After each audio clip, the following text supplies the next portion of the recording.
All right. Good morning, everybody. Welcome to another Compliance Capers. My name is Sonal Patel with SP Collaborative, and I'm with my very good friend, Betty Hovey with CHCS Consulting. Hey, Betty. Hello. Happy Friday. Oh, I know. Always good, right? Right. It's always TGIF. I hope people know when we're typing in our hi hellos into the chat box that we do mean it. It is, thank goodness, it's Friday. And we are in the second week of May. So, hopefully things are a bit warmer. Well, for you, it's been warm, right? Not to rub it in, but yeah. Not to, but you love to rub it in. Just a little bit. Well, it is finally a bit warmer here. The trees have all blossomed and they are turning into green leaves finally. We've had our tulip show. So we're going to have some more spring blooms here in the Chicagoland area. So, I always love the burst of color, the burst of flowers that come up. Even though fall is actually my favorite season. It is not spring, but there that is. I do enjoy the season change, and especially the spring flowers are just a delight. So hopefully everybody in the audience is somewhere enjoying some springtime as well, and you're not suffering in the cold that I know up here have been enduring for a few months. So, and y'all can get it as pop-ups anytime up there. Be like yes. May, and y'all could be having snow next week. So don't say it, you guys. She just said that out loud. Don't jinx us. Oh no, I hope not. I know I'm a Midwest girl, and you are right. I have been in the Midwest when a good friend of mine, he actually got married, had his reception in Cleveland the weekend that it happened to snow, and it was the last weekend in May. Last weekend in May.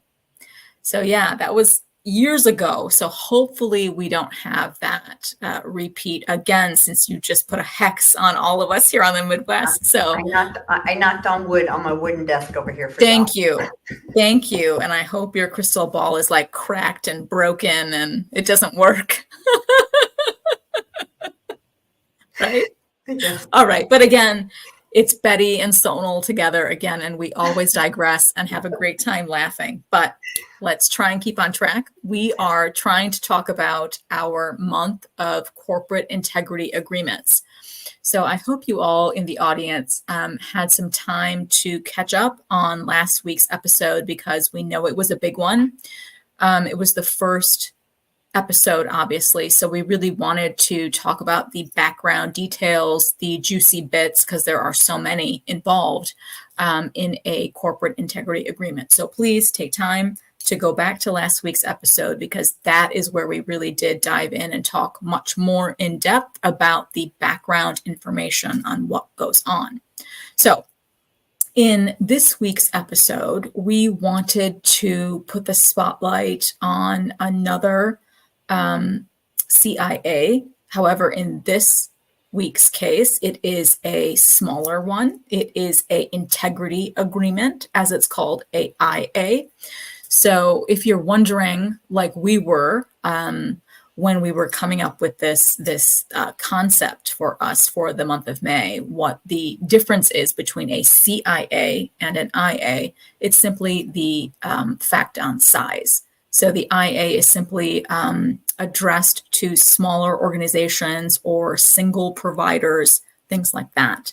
So in this week's case, we happen to be focused on a oncology practice in particular, and one particular physician involved. And there is another really good DOJ press release that came out. I put it up here on the screen for you. So for those of you who would like to please take the time, go ahead and read this relatively recent case and press release that came out on April 2nd, 2024. So brand new, guys. It was just about 1 month ago that this news came out for a oncology practice, physicians, and a reference laboratory to pay over $4 million to settle False Claims Act allegations. So, Betty, I'd love for you to pinpoint some of those juicy details there. And in general, where does it talk about the fact that there is one particular provider that they honed in on here? Yeah, well, and this one, as you already said, Sonal, the practice is in San Antonio. So it got into an agreement with CorePath Labs. So what happened as you look at the details in here, they had a kickback, an unlawful kickback agreement. So the diagnostic laboratory was doing in-office bone marrow biopsy services for the San Antonio practice locations, and then did the subsequent diagnostic testing on the biopsies. And then what happened was CorePath, so who they brought in, paid $115 for each biopsy referred by the San Antonio Oncology and its physicians. And so they said that the payments for each referred biopsy were paid to the private practice entities of 3 of the physicians that were there. But the one that's named in here was the owner of the practices. So they bucked up against the anti-kickback statute, obviously with that. And it says that the CorePath lab failed to meet any statutory safe harbor. So they checked into that, and there was no safe harbor issues here. So it was just straight kickbacks, what they were getting. And they were submitting things to Medicare, Medicaid, TRICARE, all of these things had gotten claim submissions from this place. So what they were looking at, the doctor that owned the practice had to enter into, now this, since it's an IA, as we talked about last time too, smaller scale, targeted, and usually shorter. This is for 3 years, was her IA that they entered into. But once again, when you take a look at it, the claims that were resolved here were brought under a QTAM suit. So once again, there was a whistleblower involved. It was by a physician that was formerly employed. Just like in the last one, it was physician that was formerly employed, as the head of that neurosurgery department. But this one was a physician that was employed by the doctor that owned the oncology practice. So a lot of the QTAM suits, when you look at them, are that way. It's people that were on the inside, that have all of that information to do it. So this was a QTAM one, and it was straight just kickback.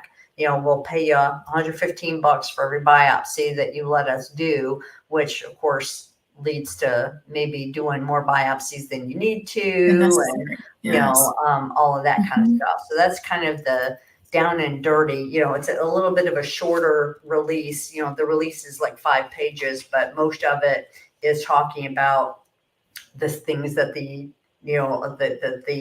prosecutor was saying, about wasting the federal money and blah, blah, blah. Right, of course. But the nitty gritty of what was done, it was just a straight kickback. That's right. And like we have talked about in previous episodes, people are used to kickbacks. People are used to referral fees, things like that in other industries, right? But this is healthcare, and you just can't do that here. So an accepted mode of business in other industries, you cannot do kickbacks here. And this was a good example of, like you stressed, unnecessary biopsies could be induced here, right? Because of that $115 payment that the practices would be receiving. So that's really, really well said and highlighted in this DOJ press release. And thank you also for specifying that this was in the great state of Texas recently. At least it's not Florida or Illinois this time. I know. Not one of ours. I know. And we're not shy. We do celebrate our states, and we know that we're in the news. Not we, but our states are in the news all the time. Yeah. Um, yeah. So, Yeah. yeah. Tell me I didn't. No, no. Okay. So please take the time and find that press release and read it at your own leisure. But let me now pull up the actual report link itself for her integrity agreement for this Dr. Rao, who is named here in this CIA, Dr. Jayashree Rao, again in Texas. So in this particular document, it is a 26-page PDF, so much smaller than the one we were dealing with last week on compliance capers. And like our good friend here, Betty, has already stated, this particular integrity agreement, this IA, is going to be effective for 3 years. So like we stated in the first episode, these integrity agreements are not just for a month. Like the OIG is not just watching you for a very short period of time. This is for years. So they really, really did find a lot of serious deficiencies with what you were found with, right? So that's why when they come to these types of settlement terms, they are agreeing to not exclude you from the Medicare program or other programs, right? They are coming to terms and resolutions with you that you agree to in this integrity agreement. So you can continue working under the Medicare program and not be excluded. But again, they have all of these hoops that you have to jump through. So you have to read this document and all of its fine details to make sure that you go ahead and start retaining that independent review organization, that IRO umbrella entity that is now going to be in charge, basically, of what you are going to start doing as of the date you sign that particular IA agreement. You really do have to start embracing a culture of compliance once you sign off on that agreement and you're agreeing to all of these multiple terms that is outlined in the document. Yeah. Yep. Yeah, I think, looking at the agreement, you can kind of see too, if you compare this agreement to the one we looked at last week, you can see even from definitions and things like that, you're talking about on a much smaller scale here of, who this is directed toward. So that's kind of where, I was thinking to kind of point a few things out to people to take a look at in the IA versus that CIA we were looking at last week. Yeah, that's a great point. Because, when you take a look at their compliance program requirements that they document here, it's, in my opinion, when I perused it, it's very, very generalized for about 6 PDF pages compared to last week's report, which was much heftier compliance program requirements for about 17 PDF pages. They really went into specific details, but again, based on the particulars of what happened to that organization that we talked about last week. But still, a really, really clear and necessary roadmap for compliance, in my opinion, are outlined in these 6 PDF pages. Starting with the very first one, right, with that compliance contact. Like you have to have a pinpoint, right, like a main person who's going to be your compliance contact. Not a lot of practices actually have that. Right. Yeah.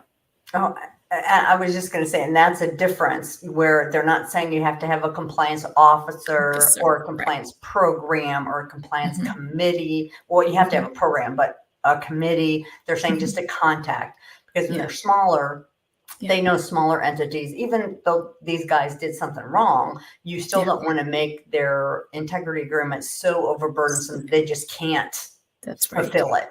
So instead of saying you have to, get a separate compliance officer, have a separate committee with all these members on it, we just want to contact. You have to have a compliance contact. But it does state, they should not have. They shall not should not, they shall not, which means they can't involve themselves in any capacity as legal counsel or supervising legal functions or having anything to do with billing, coding, or claim submission. So they're real specific, but they're not saying you have to go outside and hire. So it can be someone internal to the practice as long as it meets this criteria that they're listing out in here. But then they tell you what the compliance contact, has to do. But you're right, when comparing it to the one from last week, you'll notice that they're much more concise, much more targeted to a thing rather than these large, overbearing kind of requirements, because a smaller practice just, would not be able to meet those, nor would it be practicable for them to have them. That's right. That's a great point. And I love that you make it from episode to episode, is that when the OIG is developing these types of constructs, they are not trying to burden and overwhelm providers and practices and entities, right? They want to do things that is going to be pertinent and applicable to the size of the folks that they are dealing with. And like you so well stated, this is a small practice, right? And so the way this document is drafted is so it is not so burdensome, right? So that's a great takeaway. That's a great key point that we do notice when we review these types of documents as we dive deep from week to week. So that's a great tip that I wanted to pull out and make sure that the audience understands as well, is that the OIG is not trying to penalize everybody. They want the compliance to be systematically and methodically done in a way that matches the size of the practice. So absolutely. Yeah. That's a great point. They're giving them a shot, so they don't want to make it so that they just are going to fail because they just can't do it. That's right. I think that is one thing that they do pay attention to those kind of things, but they are real specific on what they are to do, and, and this is where, when we get to my penalty section that I like so much, it'll show, these are the kind of things that, like, if you're not doing these things that we're pointing out in here, that's when you get those daily penalties after a while. Because you'll notice too, if you look at the beginning of that with the compliance contact, it tells you that they have to have that within 90 days after the effective date. So after they sign this contract, they've got 90 days to get one. So it's not like they tell you tomorrow you already have to have it. So they do give them time to figure this out too. But then, 90 days is quite long enough to figure out who you want to do that. And then if you haven't done it, then we start getting those daily penalties on top of it. Yeah, that's a great point. So the document starts out very, very clearly, right? That this type of deed has to start in 90 days. Like, you have a short window of time to go ahead and find the appropriate compliance contact. We can't just let this skirt on for the next how many years without a compliance contact. So it's not by tomorrow or by the end of the week. They give you time, and 90 days should be sufficient. So yeah, that's another great point. Yeah, same thing then with those review procedures where page 4, at the bottom, E starts, that talks about the IRO. Right. And that is, again, within 90 days, they need to engage an IRO. So that gives them time to vet out places and to find one. In this case, you would be looking for one that, had some oncology expertise and some lab expertise, towards like matching what your needs are, so that they are someone that would be qualified to be auditing those things for you, for whatever practice was under this IA. So, and it does say that, and then that they will be given access to all the records and all the personnel and everything they need in order to make sure that, their review is accurate and complete. And then it runs down into, like when they're going to do it, how many times they have to do it, what's going to be in there, and all that kind of stuff. So, they just get real specific with what's involved with the IROs too. And this one, I think, just had the IRO, right? There was not a there's not a QRO with this because there's no quality of care issue. So they're just leaning down, again, looking at comparing the two integrity agreements that we looked at. Last week's was like huge and covered a lot of different things. And this one is specifically to just the IRO, that they don't need to get a quality review organization also. Exactly. Right. That's a good differentiation point. In this one, it is just the IRO. And like you stated there on page 5 and 6, they start to talk about it, but in Appendix A, they dive deeper into the IRO requirements, what their expectations are, when the IRO has to turn things back around and send things over to the OIG for their review and their input and stamp of approval. And then they also dive into Appendix B for the claims review details as well. So the appendices section on this particular IA is much smaller than the one from last week, obviously, because there isn't that additional piece of the quality of care organization. So I think that's really, really good when you guys in the audience are taking a look at these types of agreements and trying to decipher what is going on and where you can actually find really great information for your practices. So yeah, that's a great point.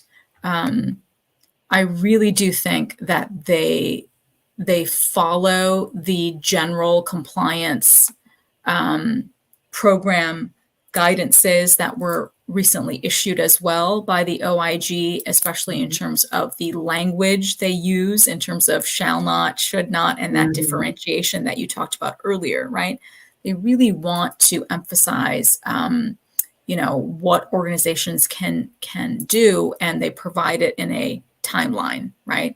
Especially in this document, they give you that window of 90 days of when you need to start really, putting things in motion to help support and show that you are in compliance with this document that you've agreed to, this IA. So yeah, it's excellent. Did you want to highlight those stipulated penalties section there? And is it notably different? Yeah, I know it's your favorite thing. Are they going to be notably different than last week's? I'm going to presume yes. Since this is a smaller entity, maybe the penalties will be smaller. Yes, I'm just guessing. Excuse me. Yeah, if y'all that are looking at the IA, the stipulated penalties start on page 13 of the document. 13. Okay. And whereas last week, the stipulated penalties were $2,500 per day for the different sections, and that's for each violation. For this IA, they're $1,000 a day for each violation. So if you have multiple violations for multiple days, I mean, it's still adding up, but it's less than half what the one for the corporate one was. Although if you look at the 15th one, which is the one for the false for lying, it's still $50,000 for every time you lie. So that one they didn't make smaller. It's like, no, we're still going to get you for that one. But the other penalties, yes, they're a little bit smaller. But they do, if you look right underneath that, they do give timely written requests for extensions. So I like that. if you're Good. finding that you're having trouble, maybe the type of IRO you need, maybe you're having trouble finding one. You're truly looking. Yeah. You've been Right. interviewing, you've been talking to people, and either they, are already involved in too many and they can't, pick you up, or you're having trouble finding one for your specialty that really can, do a good job for your specialty. So you need an extension. Don't just let the 90 days run out because you're going to start getting these penalties. They're saying, the provider may, in advance of the due date, submit a timely written request for an extension of time to perform any act or file any notification or report required by this IA. So just let them know, say, hey, but you have to prove to them. You can't just say, hey, I want longer. I need more time, and don't say anything. Say, we've looked, we actually interviewed one, but it didn't work out. So, we're using this agency to try to help us find a new one. We need a little bit more time. They'll be like, okay, fine. I see you're actively doing it. We'll give you a little bit more time to extend for that and tell you how much longer that you can have, but just like with anything else with the government, they give you a deadline. Either meet the deadline or well ahead of the deadline, let them know that you're having trouble, so that you're not going to get these penalties that start stacking up here. Exactly. Yeah, I loved that point that they made in paragraph B for that timely written request for extension as well. I think that's another great piece that the OIG, the CMS continues to do in the various documentation requests and things like that they are used to sending out to their providers, right? I know you and I have a lot of experience where we've had clients that say, oh my gosh, we just don't have time.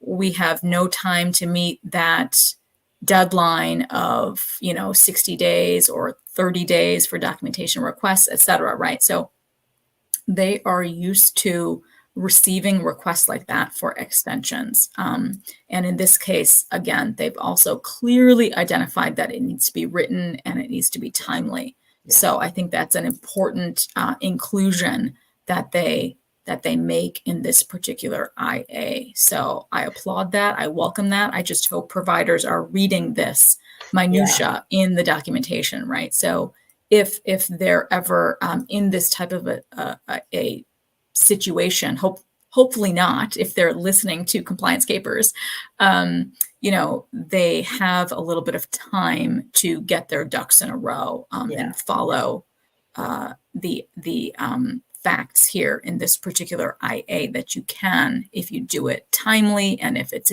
in writing. Yeah. So, yeah. Well, and that's the other piece, the timely piece, I think is important too, because how many times have we gotten calls, I got the letter for the records request and blah, blah, blah. And they call us and it's like, oh, well, it's like due in 2 days. Yeah. At the last minute. I know. So here it does say the last sentence there that timely is defined as a request in writing received at least 5 business days prior to the date by which any act is due to be performed. So, they're not going to take the night before, the day before, the day of, saying, oh, I just can't get this done for you. No. Right.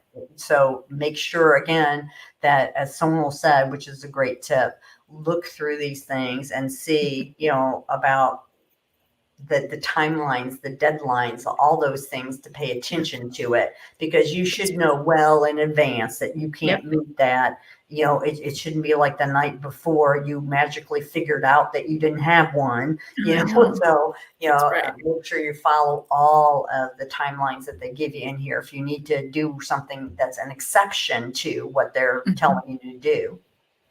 Exactly. Yeah, that was a throwback to bad memories that you and I have, right? Being called the night before something is due and like having a mini stroke and a heart attack. Like how can we help you in less than 24 hours? Yeah, you and it'd know? be a new client. It wouldn't be somebody that I had a Yes, relationship with either. It's just like right. somebody calling you out of Right. the This blue, is and I'm like, someone "What?" brand new out of the blue. Like, how can I possibly help you? Like, in less than 24 hours turnaround without dying. It's only 150 charts. It's, oh, No okay. big deal. No big deal. To people who are already blind as a bat, it's no problem.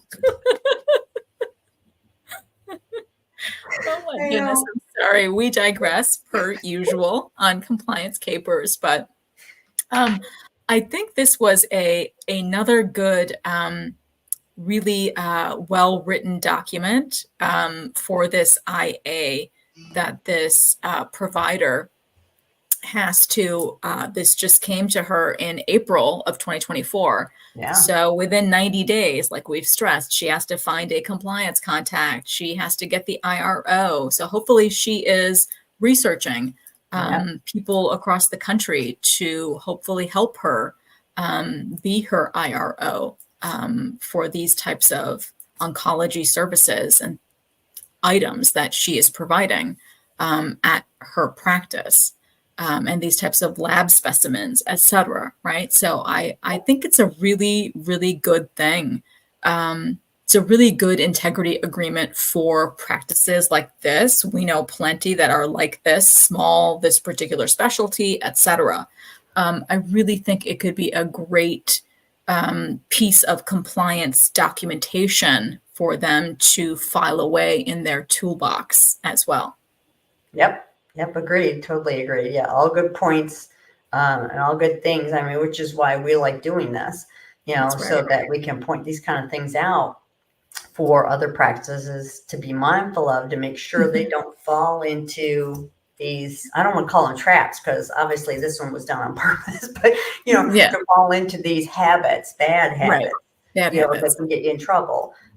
Or anything that is not on the straight and narrow in your practice. You got to always be the head on the swivel kind of thing, and having that 360-degree view of everything, Yes, or that's have the right. right people around you to make up that 360-degree view, because it's that one thing that you're not mindful of that's going to come and Mhm. bite you.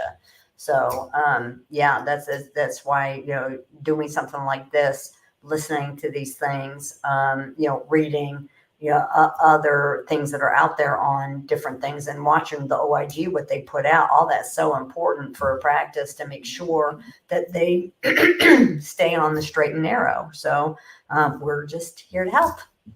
Exactly right. No, those are really great points, right? Because I think in the landscape today, I think so many of our really, really good providers and practitioners perhaps aren't doing things with any sort of, bad intent, etc. But, you know, I know a lot of providers when they come to me, or potential clients come to me, and they say things like, well, Dr. Patel is doing this, and Dr. Patel has been doing this for the past 7 years, and he's fine, or they say, but I've heard that this is okay.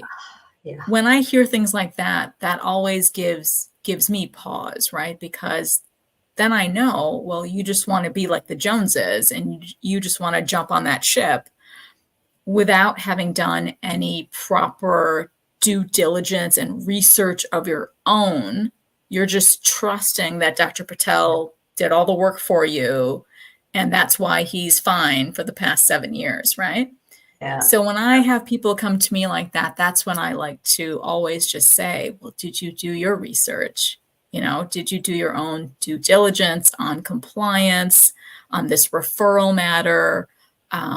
Is this possibly a kickback? And then we have to always have the long conversation on, this is healthcare, right? You can't accept kickbacks and bribes and referral fees that you can in other pockets of the industry in America, right? So, but I mean, yeah, hopefully the folks that are listening in today can find a lot of similarities here in our conversation, in terms of they too have had these types of providers, potential clients come to them with these sorts of hypotheticals, but he did it, she did it, etc. Right? It should always be taken with grains of salt. You've got to do your own research, and definitely look to folks on compliance capers, other places that are trusted resources, that we have attorneys on speed dial that we can refer you to. If you don't want to talk to compliance capers directly, we have other people that we can send you to make sure that you're doing the right thing, be it for oncology, be it for the neurosurgery from last week, all the other specialties that will be unfolding here in the month of May. It's just a good thing to do your own research. I really do think. And hopefully the audience likes these two documents that we've provided to them from last week and this week in terms of the quality of care CIA, as well as this integrity agreement for this specific oncology practitioner. So, yeah, I know I learned a lot from today's conversation as well, because we do have a lot of oncologists that we know and have tried to help over these years. So, yeah. I mean, you got to be looking out, keep an eye out on what's going on, because stuff changes, or you might get somebody approaching you saying, hey, we got this great deal for you. If you do this, we'll do this, and then, the bells start going off. I hope the bells go off. Yes. Yeah. The Hopefully whole they sounds too good to be true thing, right. So you can say, oh, no, Betty and Sonal, we're talking about that. I don't think it's good. And they would say, no, that's way too good. That's way too shiny. So you shouldn't join that club. Yeah, no, exactly. Yep. We are the naysayers. Yeah. Again, here we go again. Oh my goodness. No, but that's so true. That phrase really does work in healthcare. If it's too good to be true, you really should just shy away from it, because healthcare is way too scrutinous. Yes. Yeah. Check it out. Check everything out. And like everything, when somebody says some other doctor is doing this or this, you don't know what their particular situation is. Like we were talking about the safe harbors. Maybe maybe they fall under a safe harbor for whatever they're doing, but they don't understand what that is. So they wouldn't know to tell you that, but you don't. So, or maybe they just haven't come up on the radar yet for somebody. So, it may look all rosy now, but somebody might be a whistleblower, or they might come up in a random audit, and then all of a sudden, they're not so happy anymore when they talk to you and they say, oh, now we got these records requests and now they want all this money back, so you never know. You have to make sure you're taking care of your own practice and understanding what y'all are doing in your practice, and that it is compliant and above board, no matter what any other practice is doing or says they're doing. Right. Yeah, that's spot on. Spot on. Yes, absolutely, Betty.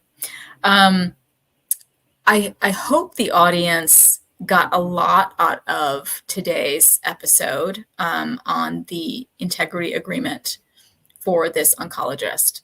I really hope we can continue to foster conversations here on Compliance Capers.